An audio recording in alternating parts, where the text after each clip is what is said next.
Então, aqui, ó, pessoal, um dos pontos que vai ser bem importante na análise do sistema de bombeamento de vocês é que vocês consigam fazer uma seleção adequada das tubulações, tanto de sucção quanto de recalque, de descarga do sistema de bombeamento de vocês. Tá? Existem algumas metodologias para fazer seleção aí de diâmetros de tubulação, tá? Mas uma das mais utilizadas leva em conta um critério econômico. Tá? Então, basicamente, o que a gente faz para análise é verificar qual que é o custo que eu vou ter com a seleção da tubulação, tá? Para verificar qual que é o diâmetro necessário. E basicamente são dois critérios aqui que a gente usa para essa análise econômica, tá? A gente vai utilizar um que é o próprio custo da tubulação. Então, geralmente, quando eu estou trabalhando aí com diâmetros maiores, quanto maior é o diâmetro, maior é o custo da tubulação, né? Então, eu tenho um custo da tubulação, que está diretamente relacionado ao tamanho da tubulação, ao diâmetro da tubulação. Mas eu tenho um custo também relacionado ao custo de bombeamento, ao custo de potência consumida lá pela bomba. Tá? Que ele é inversamente proporcional ao diâmetro. Por quê? O custo de bombeamento, à medida que eu estou aumentando o diâmetro da tubulação, esse custo de bombeamento diminui. Por quê? Porque à medida que eu aumento o diâmetro da tubulação, a velocidade média do escoamento ela vai diminuindo, né? Vazão é o quê? Velocidade vezes área. Se eu aumento o diâmetro da tubulação, eu estou aumentando a área, e se eu mantenho a vazão, a velocidade média cai. Com uma menor velocidade média de escoamento, eu tenho menos perda de carga, né? A gente viu que a perda de carga é proporcional ao quadrado da velocidade.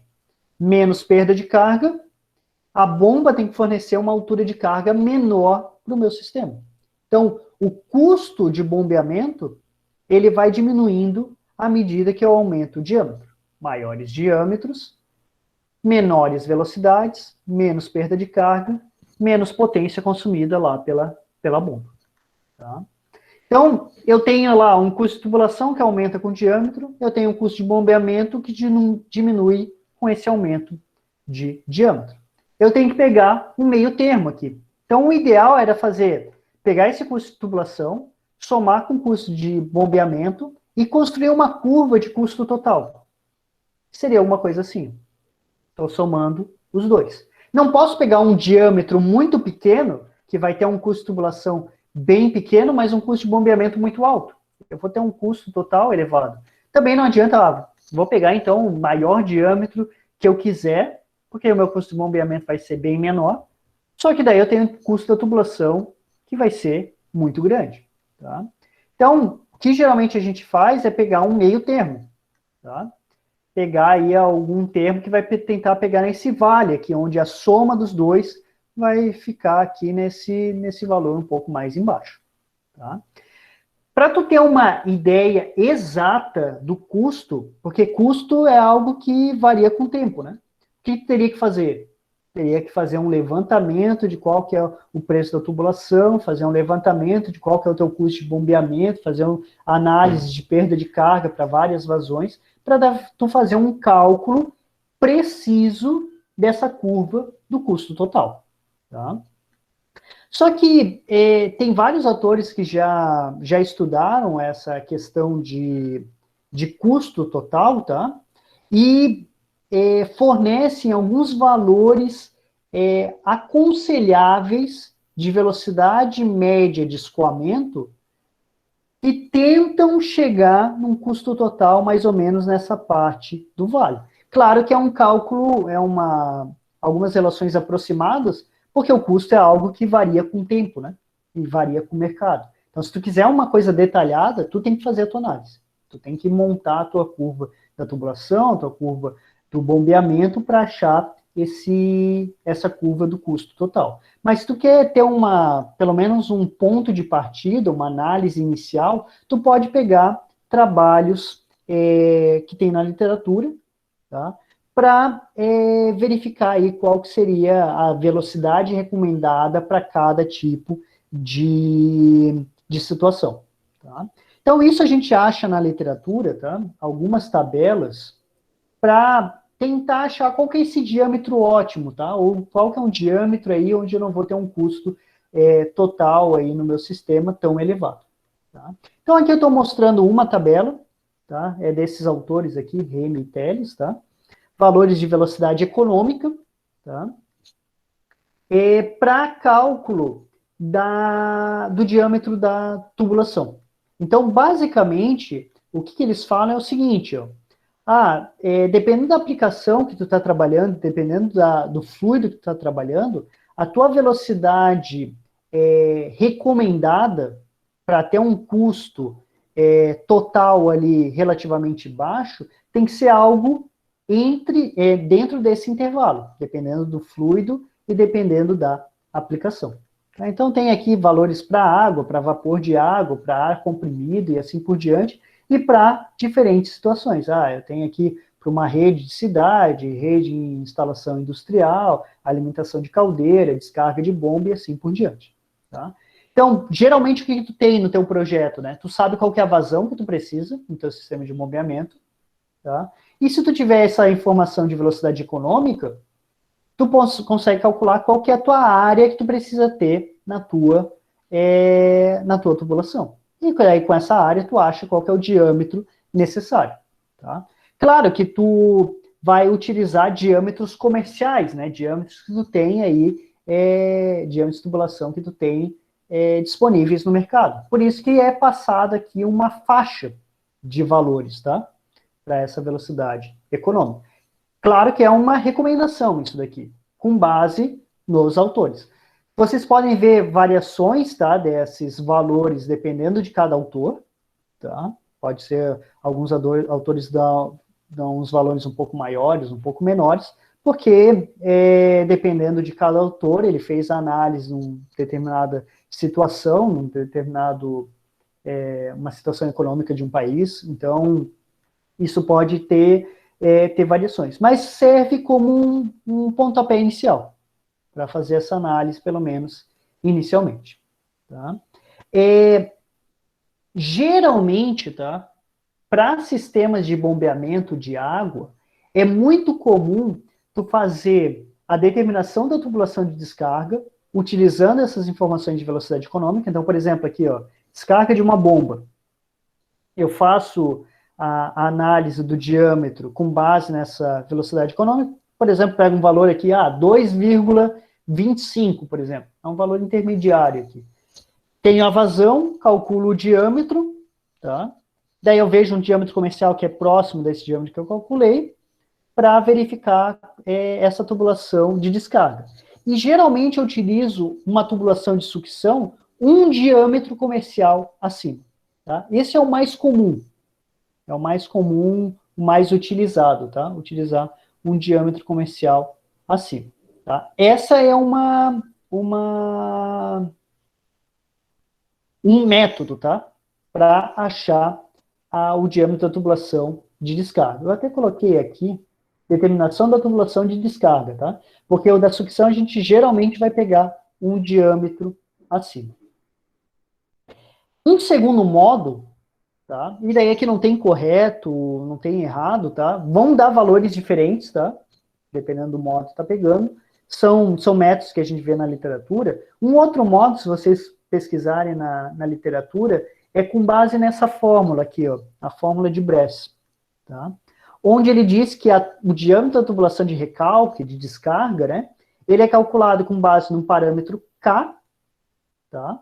Que esse valor de K aí varia entre 0,75 e 1,4, raiz da vazão volumétrica. Tá? E esse valor de K, geralmente a gente pega de tabelas como aqui está representada aqui, tá? Em função aí da velocidade que a gente vai ter, né? Então, dependendo do valor de K, aí a gente tem valores de velocidade, a gente pode pegar isso daqui para achar o diâmetro. Tá? Então, é uma outra possibilidade também que a gente pode ter para fazer estimativas desse diâmetro da tubulação de recalque, tá? Particularmente, eu uso mais essa daqui, tá? Essa dos valores de velocidade econômica. Mas as duas estão valendo, fica a critério de vocês. Só um detalhe aqui que é importante, tá? Para saber qual que vocês vão utilizar, não qual método, né? Mas qual diâmetro vocês vão selecionar. O diâmetro que vocês vão ter que selecionar nas tubulações faz sentido a gente sempre pegar um diâmetro comercial, né? Tá? Eu não vou pegar, fiz o cálculo lá, por exemplo, nesse método aqui. Coloquei lá, eu tenho uma vazão X, peguei uma velocidade econômica aqui de 2, por exemplo, 2 metros por segundo. Esses valores aqui estão tudo em metros por segundo, tá? Peguei uma velocidade de 2 metros por segundo, tá nesse intervalo, e achei lá um diâmetro de, vamos pegar aqui um diâmetro interno de 7 milímetros, tá? Vamos dizer que deu 7 milímetros. Bom, se a gente pegar aqui os valores dos diâmetros comerciais, né?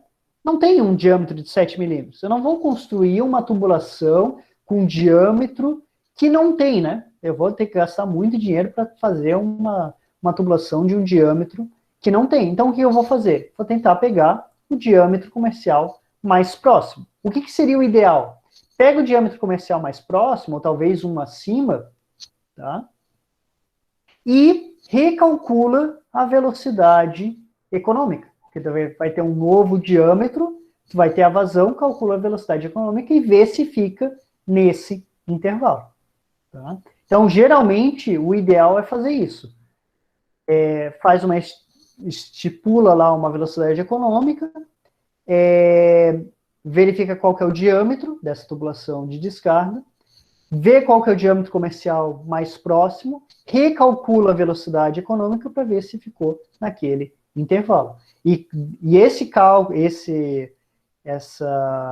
recálculo é importante, porque o que vocês vão precisar para fazer os cálculos de perda de carga é a velocidade real que está passando ali, né? Velocidade média real que está passando ali, que é a função do diâmetro da tubulação. Eu coloco essa tabelinha, tá? Isso daqui é para diâmetros de um certo tubos de determinados materiais, tá? Mas aqui eu coloco só para vocês tomarem cuidado que o diâmetro nominal é como que a tubulação é conhecida, tá? Não quer dizer que o diâmetro nominal é o valor do diâmetro interno da tubulação. Então, tomem cuidado com isso, tá? Então, quando vocês forem pesquisar em catálogos aí de fabricantes de tubos, vocês têm que verificar lá o diâmetro interno da tubulação. Geralmente, lá nos datasheets, nas fichas lá, vocês conseguem achar o diâmetro interno. Não é o diâmetro nominal, tá? Então, tomem cuidado com isso, beleza? Vocês vão fazer o cálculo com o diâmetro interno. Então, eu coloco esse gráfico aqui só para vocês se atentarem a esse ponto, tá? Então, quanto ao diâmetro de sucção, tá? É comum a gente adotar um diâmetro comercial imediatamente superior ao do recalque. Beleza? Então, relacionado aí à parte de seleção de tubos, tá? Era esse ponto que eu queria comentar com vocês. Tá? A gente, por exemplo, utiliza um critério de velocidade econômica, faz a seleção de diâmetro de descarga, né? Tubulação de descarga, tubulação de recalque, e pega lá o diâmetro comercial, e o diâmetro da sucção, geralmente a gente pega um diâmetro acima. Por que a gente pega um diâmetro acima na sucção? Porque a sucção é a região onde a gente tem a maior possibilidade de captação. Então, se a gente pega um diâmetro acima na sucção, a gente está diminuindo a velocidade média do escoamento na sucção. Se a gente diminui a velocidade média do escoamento na sucção, a gente está diminuindo a perda de carga, né, na sucção. Certo? Então, a probabilidade de ter captação fica menor, a perda de carga vai ficar menor. Então, por isso que geralmente a gente utiliza uma velocidade na tubulação de sucção maior do que uma velocidade menor, um diâmetro maior na sucção do que na descarga.